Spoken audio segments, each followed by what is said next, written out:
I think it's about 110 outside right Is it? now. Yeah, it is like, for sure over 100.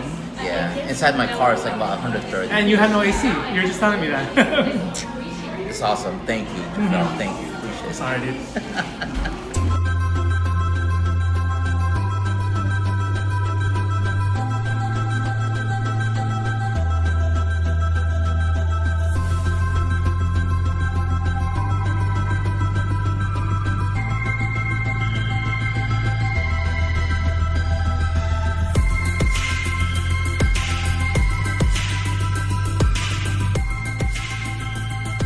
Cheers. Cheers, sir. What made you get a R30 Skyline? Well, it's not like I picked it and come to, to chase the car. It's Yeah. more of like it landed on my lap, Yeah. I've always been into cars, I had a 66 Mustang at the time. That was my Sunday car. And after having the Mustang, resto modding it, it was time for me to move on to do something else. It's like I'm looking for something new. So I didn't have money at that time. Yeah.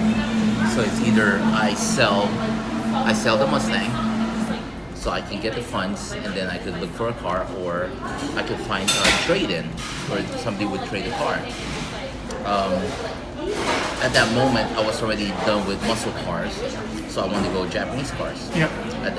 I was looking for a Corolla, Mango Corolla. I was looking for Typical Filipino kind of Corolla same car. exact thing. Yeah. Let me tell you, Starlet. I was looking for a Ooh, Starlet. those are awesome, dude. It's just a typical Filipino thing. Growing up in the Philippines, I had, I was always into muscle cars because we didn't have muscle cars, Right.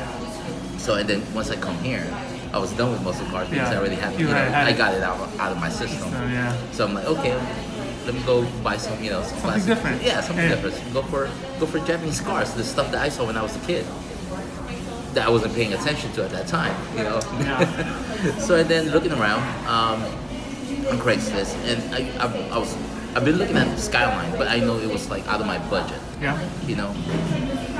When I started looking at Skylines, there was this one. This was funny. It was like 17,000 for a 4-door Hakoska, and then it's like fenders cut already, and then I'm thinking 17,000 is a little too much at that time. Yeah. I was thinking that, but now you can't even touch them anymore. Right. Way higher now. You can't even touch Way them higher anymore. now, dude. So, and then there was like a replica GTR. At that time, I was like, why am I gonna buy something replica? I'm just gonna buy the real GTR Yeah, Hakoska. yeah. And so in Craigslist, I just type in the stuff that I like to, I would want to see what's available. Yeah. Start typing away, and next thing you know, I type in a Skyline, and boom, this R30 came up. Right? So I'm like, oh, what's the deal? Yeah. So and then so I messaged the guy because it says on the very bottom, looking for trades as well. Yeah. So I messaged the guy. He came back to me, and we talked online. The car wasn't running. It's pretty much it looked like it came from a container, and then was just pushed to a garage. That's exactly what the car looked like at that time. Yeah. But I know the potential. I remember the car when I was playing Gran Turismo. So that's where I actually spotted it. Oh. So I remember the car, Yeah. the red and black car. Yeah. So the next day, I went to his house. Straight trade. Straight trade for a Non-running car. R30. Didn't look like that. Didn't look Sure. like that. Yeah. But I knew the potential. Yeah. And I was done with my car. I was done You're with my just over car. it. I was just over it. I'm like, yes, it may have been a stupid thing to do at that time. Yeah. But I'm happy with it now. Yeah.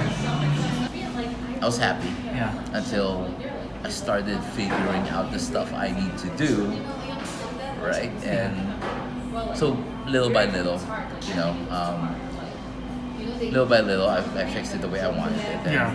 And then that's where the SR20 swap came, because parts are not that. So the parts is not so easy. And on top of that, the guy who owned it before was already already inputted a SR20 computer.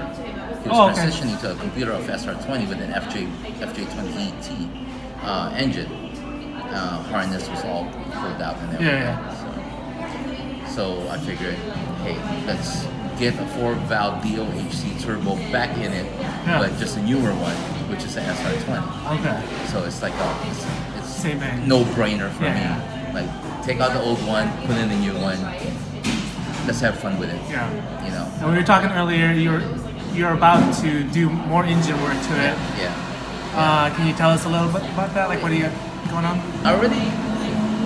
It's pretty typical for anybody that has an SR, SR, you know, okay. top mount, you know, that's a clean up engine bay. That's Yeah. pretty much it, you know. Okay. Very cool. Yeah. I got the parts already.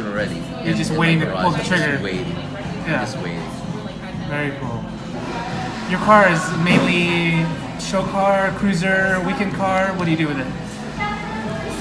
Definitely not a show car, but I do take it to JCCS. That's Okay. That's the only place I take it to. Yeah. And it's Only because show. the only show that Yeah. I take it to, and because I do love the atmosphere that JCCS has. It's one of my favorite shows. It's just like camaraderie, there's Yeah. Very cool. just shout outs to Mike Boys, Team Wild Parts Group. You guys are the best, man. Cool. Cheers. Cheers.